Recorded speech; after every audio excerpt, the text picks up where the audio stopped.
un territoire national, donc moi je peux dire que le Congo n'est pas du tout en guerre ethnique. C'est des arguments très faciles et qui passent très bien en Occident, qui ont toujours une image très stéréotypée de l'Afrique.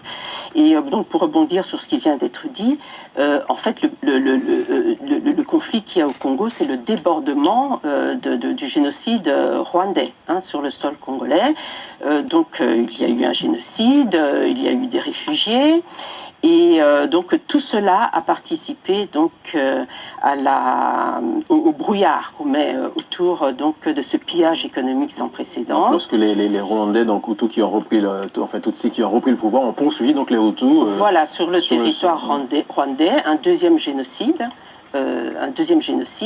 Et aussi un génocide des Congolais, surtout dans cette partie est, par le viol massif des femmes. Donc on va en parler en deuxième partie de l'émission. Tout à fait, qui est vraiment un nettoyage ethnique, justement sur les territoires où se trouve cette matière première.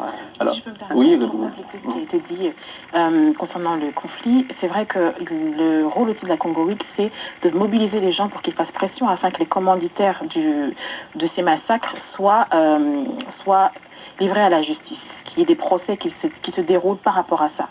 Et puis, une précision aussi concernant le conflit, il y a un danger, et c'est ce danger-là sur lequel nous voulons alerter, c'est celui de la balkanisation du Congo.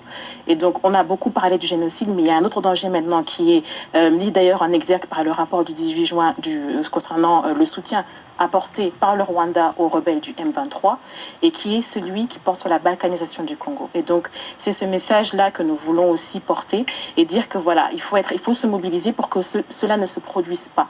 Et puis, une dernière